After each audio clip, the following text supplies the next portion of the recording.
Dear students, today our topic is valence bond theory regarding the bonding, nature of bonding in the coordination compounds. तो कल हमने पढ़ा था Warners theory of coordination compounds.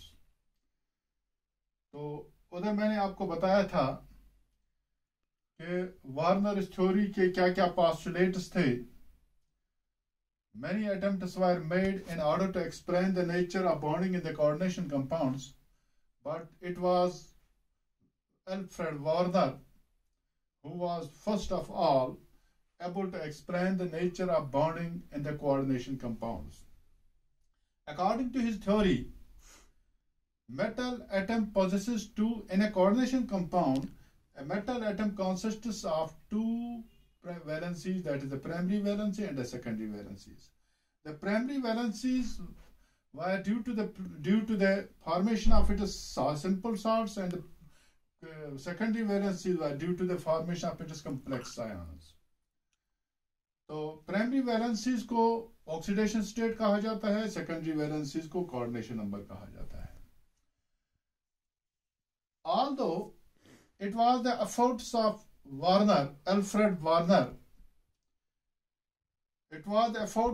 Alfred Warner that coordination chemistry emerged as a new era, and for his brilliant work in the field of coordination chemistry, or for his brilliant work in his field, he was awarded a Nobel Prize in 1913.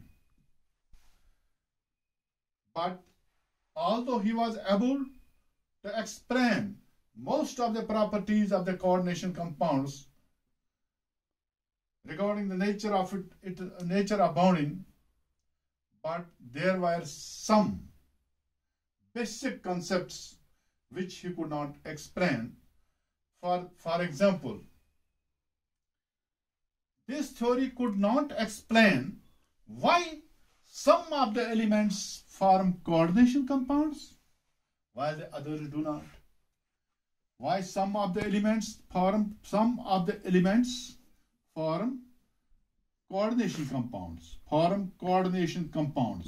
while the others do not. इसी तरह दूसरा point ये explain, he could not explain why the coordination sphere has a definite geometry. यानी coordination sphere जो होता है उसकी definite geometry क्या है, स्ट्रक्चर कैसे होता है. ही could not explain why the coordination sphere मैंने आपको कहा, the centre metal atom and the ligands enclosed in square brackets is known as coordination sphere. तो why the coordination sphere has definite geometry. तो तीसरा point ये explain नहीं कर सकता, it could not explain that why the coordination compounds possess metallic properties and optical properties. How they contain metallic properties, magnetic properties, and these optical properties. So in order to explain these properties, many modern theories have been proposed. For example, valence bond theory, VBT जिसको कहते हैं, valence bond theory came into the existence in 1930s. उसके बाद आ गई CFT crystal field theory 1950s. तो फिर ligand LFT उसको कहते हैं ligand field theory 1960s, और 19 फिर उसके बाद MO molecular orbital theory 1960s में भी आ गई. यानी these are the four theories which came into the existence after the Warner's theory regarding which could explain the nature of bonding in the coordination compounds. But we have to deal with only one theory, that is known as valence bond theory. तो आपको मैंने समझाया कि nature ये जो coordination compounds, nature of bonding in coordination compounds है. बहुत से केमिस्टों ने ये कोशिश की कि ये nature, what is the nature of bonding in a coordination compound. तो लेकिन ये सिर्फ वार्नर ही पहले था जो कामयाब हो गया ये एक्सप्लेन करने में. तो उसका नाम था पूरा अल्फ्रेड वार्नर। तो उसने क्या पोस्टुलेट दिया, उसने कहा कि metal atom possesses two types of valencies. एक वैलेंसी प्राइमरी वैलेंसी है, सेकेंडरी वैलेंसी है दूसरी। प्राइमरी वैलेंसी सीधा है जब ये सिंपल साल्ट बनाता है, सोडियम क्लोराइड, कोबाल्ट क्लोराइड वगैरह। तो सेकेंडरी वैलेंसी उसको कहते हैं जब ये कम्प्लेक्स आयन बनाता है, जिस तरह इसमें मतलब ये कोऑर्डिनेशन सफीर में बनाता है। तो प्राइमरी वैलेंसी को आजकल की टर्मिनोलॉजी में ऑक्सीडेशन स्टेट कहते हैं, तो सेकेंडरी वैलेंसी को कहते हैं ये कोऑर्डिनेशन नंबर। तो ये उसी की कोशिश की वजह से था कि ये कोऑर्डिनेशन केमिस्ट्री भी मॉडर्न ये इस आजकल के एरा में वजूद में आई है। और इतनी इसकी मेहनत को मद्देनजर रखते हुए, उसकी ब्रिलियंट वर्क को मद्देनजर रखते हुए 1913 में उसको एक अवार्ड मिला। हालांकि उसने बहुत सी प्रॉपर्टीज, अगरचे उसने बहुत सी प्रॉपर्टीज को एक्सप्लेन कर दिया regarding the nature of bonding, लेकिन कुछ क्वेश्चंस उभरे। जो क्वेश्चन ये थे, कहते कि उसने लिखा है कि देयर आर सम एलिमेंट्स जो कोऑर्डिनेशन कंपाउंड बनाते हैं, लेकिन बाकी कुछ ऐसे एलिमेंट्स जिनसे कोऑर्डिनेशन कंपाउंड नहीं बनते थे। Yani there were some elements which form coordination compound, but there were some others which could not form. He could not explain why some elements could form, some of the elements form coordination compound, why the others could not. तो दूसरी बात ये उसको दूसरा question ये arise हो गया कि ये कोऑर्डिनेशन सफीर को कैसे डेफिनेट ज्योमेट्री, यानी इसका स्ट्रक्चर डेफिनेट कैसे हो सकता है, कि ये कैसे explain, he could not explain why the coordination sphere has a definite geometry. उसके बाद ये मेटल जो होते थे, ये कोऑर्डिनेशन कंपाउंड्स, इनको मैग्नेटिक प्रॉपर्टी भी है, उनको ऑप्टिकल प्रॉपर्टी है, but he could not explain in his theory how they possess the magnetic properties and optical properties. तो उस सुर पे फिर बहुत से मॉडर्न थ्योरीज वजूद में आ गई। उसमें क्रिस्टल फील्ड थ्योरी 1930 की दहाई में आई, फिर ये वैलेंस बॉन्ड थ्योरी, फिर क्रिस्टल फील्ड थ्योरी आई, उसके बाद लिंगेंड फील्ड थ्योरी आई, उसके बाद मॉलिक्यूलर ऑर्बिटल थ्योरी। लेकिन हमें जो पढ़नी है, जो हमारा मेन टॉपिक है आज का, वो है वैलेंस बॉन्ड थ्योरी। तो मैंने उसके लिमिटेशंस भी बताए आपको वार्नर थ्योरी के। उसके 3 लिमिटेशंस थे जिनकी बुनियाद पर नई नई थ्योरियां वजूद में आ गई। तो valence bond theory, the valence bond theory was proposed, it was proposed, valence bond theory was proposed by Pauling, PAULING, Pauling, in 1931। तो सिंपल कंपाउंड में वैलेंस बॉन्ड थ्योरी 1927 में हिटलर एंड लंदन ने प्रपोज की थी, and later on it was proposed by Pauling in 1931। The main postulates of this theory are, तो इसके क्या क्या पोस्टुलेट्स थे? Postulates of valence bond theory. Valence bond theory. Number 1, the basic assumption was made that the metal ligand bond arises due to the donation of lone pair of electrons by the ligands to the central metal atom। यानी सबसे पहला जो assumption, यानी postulate जो दिया, जो basic assumption था कि ये जो मेटल लिगेंड बॉन्ड बनता है, it arises due to the donation of lone pair of electrons by the ligands to the central metal atom. The basic assumption was that the metal ligand bond, yani the bond between the metal and the ligand, central metal ligand bond arises due to the donation of electron pair by ligands to the central metal atom। ये तो पहला assumption था, यानी basic assumption ये बनाया कि ये जो मेटल और लिगेंड के दरमियान, फॉर एग्जांपल ये हमारे पास कोबाल्ट है, हमारे पास ये अमोनिया है, ये 4 टाइम्स रखो, ये जो इनके दरमियान जो ये बॉन्ड बनता है, it arises only because these ligands donate a lone pair of electrons to the central metal atom. तो दूसरा पॉइंट क्या था? The central metal atom in the complex, the central metal ion, ये वो बहुत इंपॉर्टेंट है. The central metal ion, आपको आया सेंट्रल मेटल आया ना. फॉर एग्जांपल हमारे पास ये कोबाल्ट है, यहाँ वाटर रख दो होल ट्वाइस, तो इधर इसके पास ऊपर जो प्लस है इसका मतलब है यहाँ ये आयन है, central metal ion. Cobalt central, the central metal ion in the complex, ये कॉम्प्लेक्स है. Central metal ion in the complex, the central metal ion in the complex makes available number of empty orbitals.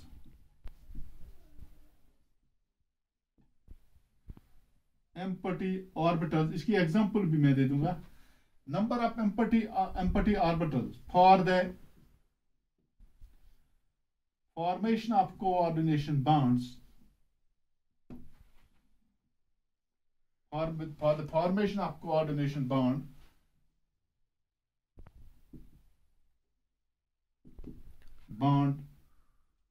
with the ligands.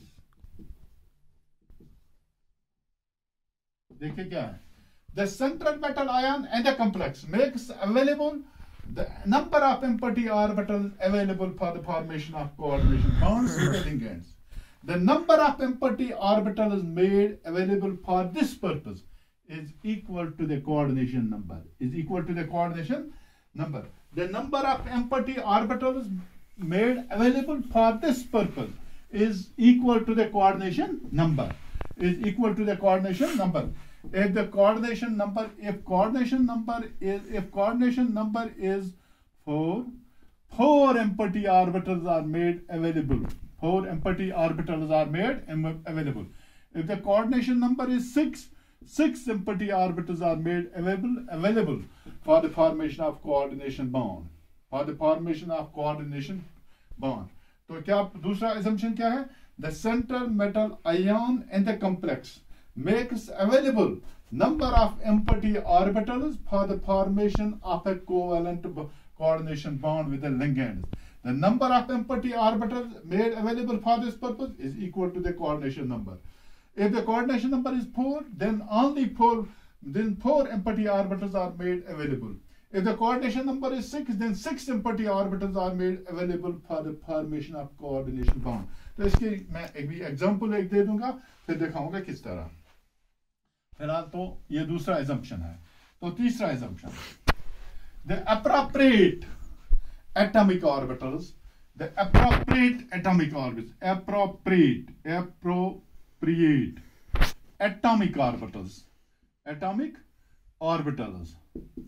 the appropriate atomic orbitals यानी S, P and D hybridize यानी hybridization होगी, hybridize to give a set of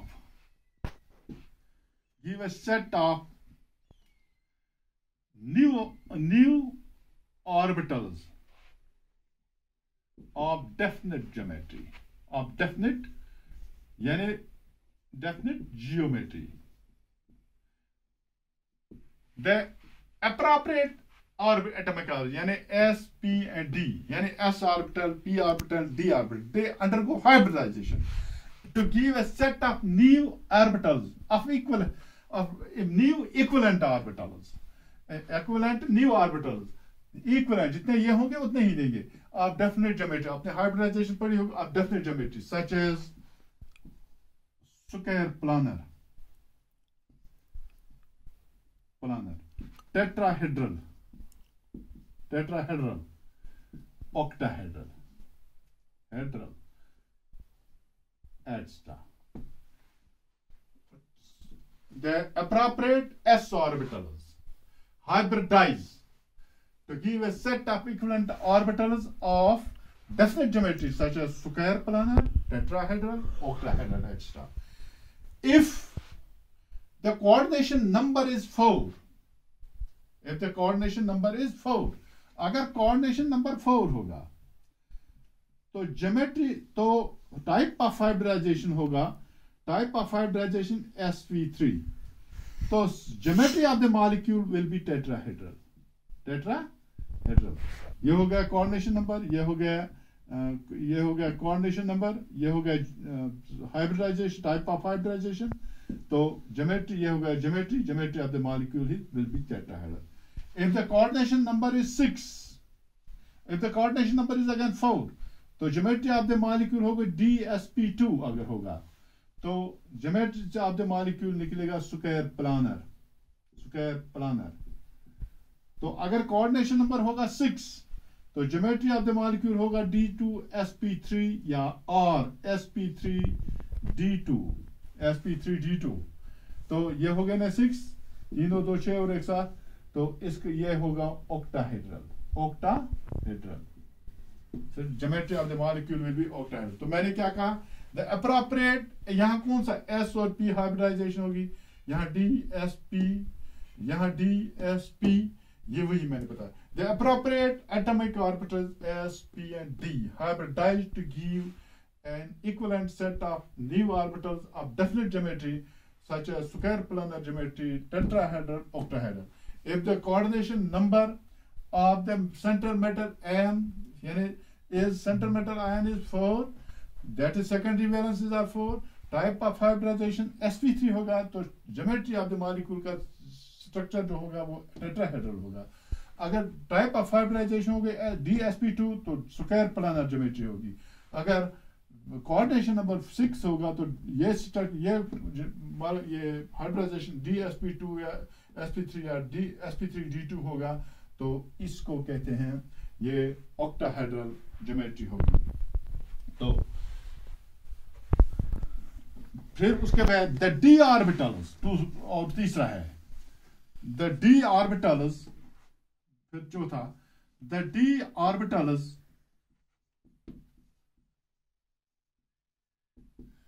involved in the bound formation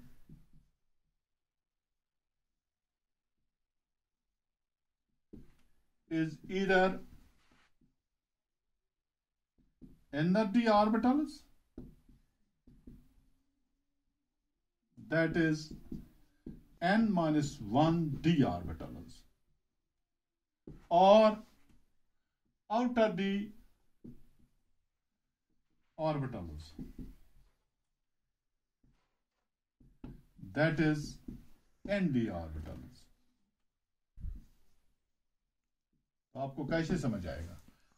for example, in case of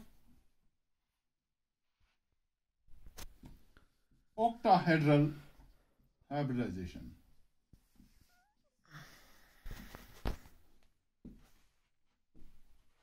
that is D2sp3 hybridization, 2D 2-3D, आपको आया समझ? 2D, ये जो 2D orbital ये D block elements में होता है, यानी D2-3D, 2-3, ये 2 ये हो गया, ये 3D सीरीज से शुरू होता है। 2-3D, इसको फर्स्ट ट्रांजिशन सीरीज से 3D होता है। 2-3D ऑर्बिटल, तो जहां 3D होगा वहां 4s आता है, 1-4s एंड 3, ये 3, ये 2, ये 1, ये 3 एंड 4p। आपको आप समझ आना चाहिए, ये 3D2, 3D, 4s, 4p, ये हाइब्रिडाइजेशन है। 4p आपको पता है, 4p ऑर्बिटल्स, ये यानी इसका मतलब इसमें ये 3-2D, 4-1s, 3-4p ऑर्बिटल जो होंगे हाइब्रिडाइज। तो इसका मतलब क्या है, यहाँ इनर डी ऑर्बिटल हो गया आउटर, यहाँ इनर डी ऑर्बिटल है, क्योंकि ये आउटर डी से बाहर है, आउटर शेल में है। तो जब होंगे हम लिखेंगे दूसरी तरफ से sp3d2, ये होगा वही हाइब्रिडाइजेशन है। लेकिन ये आउटर d ऑर्बिटल्स है। आया समझ? मेरे कहने का मतलब है the d orbitals involved in the bond form in the hybridization, not bond formation. The d orbitals involved in the hybridization.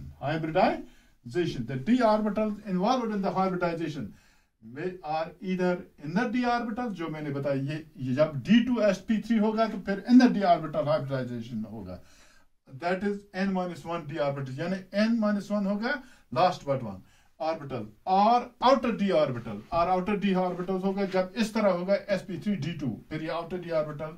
And for example in the case of octahedral hybridization, वो तो मैंने आपको बता दिया। ये तो एक और पास लेगा है। तो उसके बाद है एक और ईच लैंगैंड, पांचवा, each ligand has at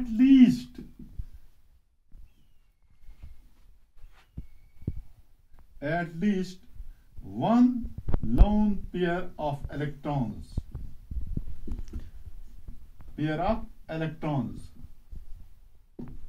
Each Lagrange has at least one pair of electrons for donation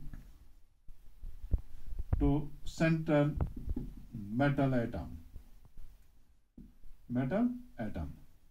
Yeah, each ligand is assumed to donate a lone pair of electrons to the central metal atom. ये एक पांचवा है। उसके बाद है the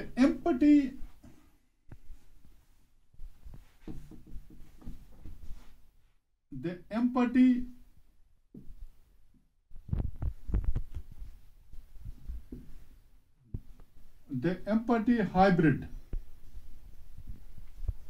orbitals of metal ion hybridize with the filled orbitals of ligands to form metal ligand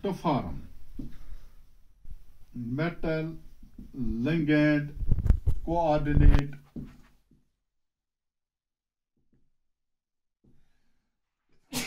covalent bond। आपको समझ आया? उसके बाद है छठा the empty hybrid orbitals of metal ion, यानी मेटल आयन में जो एम्पटी हाइब्रिड ऑर्बिटल्स होंगे they hybridize with the filled orbitals of किसके? लिगेंड्स के।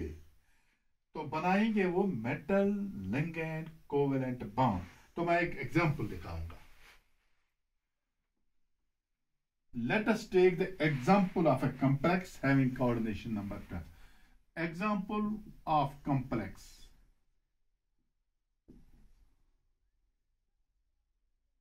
हैविंग coordination number जिसका 6 होगा। Let us take the example of a complex having coordination number 6। कोई भी आप ले लो, तो मैं ले लूंगा ये एक simple, this is the example. C यहां लिखेंगे हम CR, D ब्लॉक का ही लिखेंगे NH3 होल 6, तो यहां +3 है। देखिए this is a complex having coordination number 6। देखना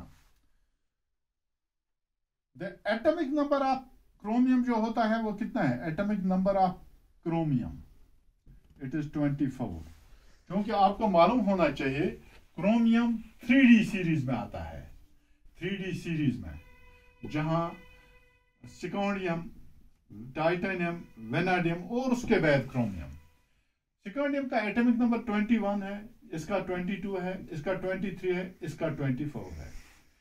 तो ये 3D सीरीज है। यहां आता है 3D1 4s2, यहां आता है 3D2 4s2, 3D3 4s2, यहां आता है 3D5 4s3 4s1। यहां one of the electron from s orbital goes into the d orbital so that it becomes completely half filled, which occurs more stability। तो these are the exceptions। तो इसका मेरे कहने का मतलब है इसकी इलेक्ट्रॉनिक कॉन्फ़िगरेशन एटॉमिक नंबर 24 है. Electronic configuration of chromium is outer electronic 3d5 4s1. इसकी outer electronic configuration जो है वो 3d5 4s1 है. तो मैं आपको एक स्ट्रक्चर इसका बताऊंगा, इसकी outer configuration. दिस इज, ये देखिए, हम लिखेंगे पहले chromium. This is chromium atom. इसकी इलेक्ट्रॉनिक कॉन्फ़िगरेशन EC. ये 3d है. इसका एक ऑर्बिटल 2 3 4 और 5 ऑर्बिटल है. 1 2 3 4 और 5. तो ये उसके बाद है 4s. इसका ये 4s है.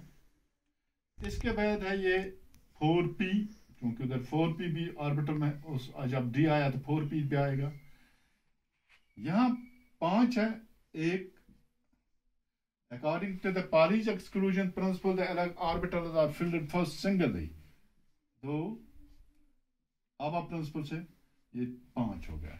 तो यहाँ एक ही है, ये 4s1 है, 5s1. And this is empty. This is 4p. देखिए, फिर जब हम ले लेंगे क्रोमियम आयन है, and oxidation number of chromium, oxidation state of chromium. State of chromium क्या है? इसका है +3. आया समझ? ऑक्सीडेशन स्टेट ऑफ क्रोमियम है. फिर लिखेंगे हम क्रोमियम थर्ड, यानी क्रोमियम प्लस. तो देखिए, इधर देखिए मैं क्या लिखा हुआ, 1 2 और 3. ये खाली इसी तरह, इस तरह 4p 4d 4s 3d. देखिए, फिर उसके बाद लिखेंगे ये स्ट्रक्चर CrNH3 होल 6 + 3. तो देखिए, फिर मैं एक्सप्लेन करूंगा.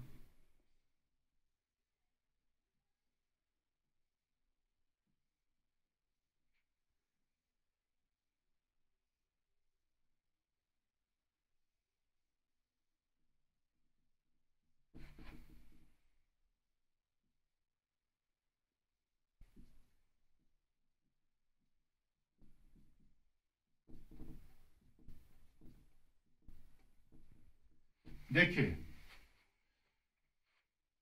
3d2 d2sp3 हाइब्रिडाइजेशन देखना मगर गौर से. देखिए, let us take the example of this complex having coordination number 6. ये इसका अगर नाम दे दोगे तो हेक्साएमाइन क्रोमियम थर्ड आयन, तो छोड़ दिए वो. The atomic number of chromium is 24 and its outer electronic configuration is 5d 3d5 4s1 and its oxidation state is +3. आपको समझ आया? This chromium ion, इसका मतलब है chromium ion बंद. This chromium ion is formed by the loss of 2d orbitals, 2 3d orbitals, 2 3d electrons and 1 4s electron. यह chromium ion कैसे बनता है कि इसका मतलब है वहां 3 इलेक्ट्रॉन लूज होते हैं. वो 3 इलेक्ट्रॉन कौन होंगे? वो लास्ट वाले होंगे. इसका मतलब है यहां से 2 इलेक्ट्रॉन निकलेंगे और ये निकलेगा, फिर बनेगा क्रोमियम आयन. इसकी वजह से मैंने ये खाली रखा. ये देखो, यहां ये भी खाली होगा, ये भी हो गया. तो जब ये कॉम्प्लेक्स बन गया, और ये जो खाली गैप्स जो होंगे, जो और मैंने उधर लिखा था, central metal atom makes available number of empty orbital available for the formation of the covalent bond with the ligands. यानी ये एम्प्टी ऑर्बिटल अवेलेबल हैं. और ये एम्प्टी ऑर्बिटल कितने हैं? 1 2 3, which are denoted by this 1 2 3 4 और 5. तो at these 6 orbital go the chromium ion is formed by the loss of 2 3d orbitals and 1 4s orbital. The p orbitals are already vacant. The p orbitals are already vacant, and these empty orbitals in the metal ion are occupied by ammonia, NH3, यहाँ NH3 by 6 ammonia molecules. देखिए, this is ammonia. ये इनके साथ hybridization बनेगी, फिर metal ligand bond बनेगा. हो गए 6 ammonia molecules. These will be filled, and the geometry of the molecule is octahedral. And since there are unpaired electrons, therefore it is paramagnetic. Therefore it is type of magnetism is paramagnetism. तो ये मैंने आपको कहा था. The d orbitals, मैंने दूसरा assumption बताया था. The central metal ion in the complex makes available number of empty orbitals for the formation of coordination bond with the ligands. Ligands तो ammonia है. With the ligand, the number of empty orbitals made available is equal to the coordination number. तो इसका coordination number 6 है और यहाँ 6 empty orbitals इसने रखे खुली, and is equal to the coordination number. If the coordination number is 6, अगर coordination number 6 है, 6 empty orbitals are made available for the formation of bond formation. If it is 4, अगर हम दूसरा लिखेंगे 4, फिर यहाँ 4 ही होंगे. तो these are the postulates of valence bond theory. तो क्या है postulate? पहला postulate है, the basic assumption was made that the central metal ligand bond arises due to the donation of lone pairs of electrons by the ligands to the central metal atom. ये पहला coordinate है. तो दूसरा है, the central metal ion in the complex makes available, जो मैंने example दिखाई, makes available number of empty orbitals for the formation of coordination bond with the ligands. If the coordination, the number of empty orbitals available for this purpose is equal to the coordination number. If the coordination number is 6, 6 empty orbitals are made available for this purpose. If the coordination number is 4, then 4 empty orbitals are made available for this purpose.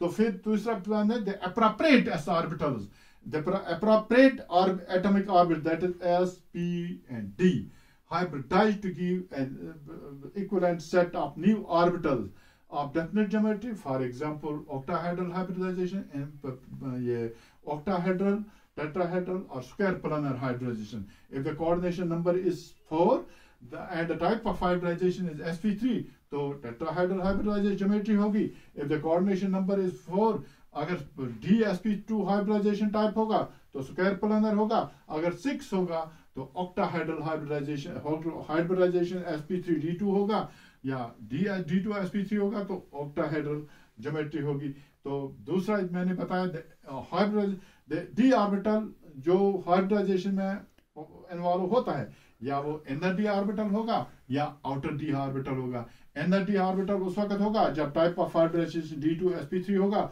outer होगा जब sp3 d2 होगा.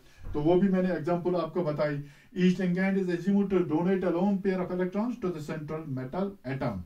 The empty orbitals, hybrid orbitals of the metal, the empty, दोस्तों last में मैंने बताया, the empty hybrid orbital of the metal ion hybridize with the filled orbitals of the ligands. Filled orbitals देखे ये ammonia के, to form metal ligand coordinate covalent bond, and this is the example of that. That is all.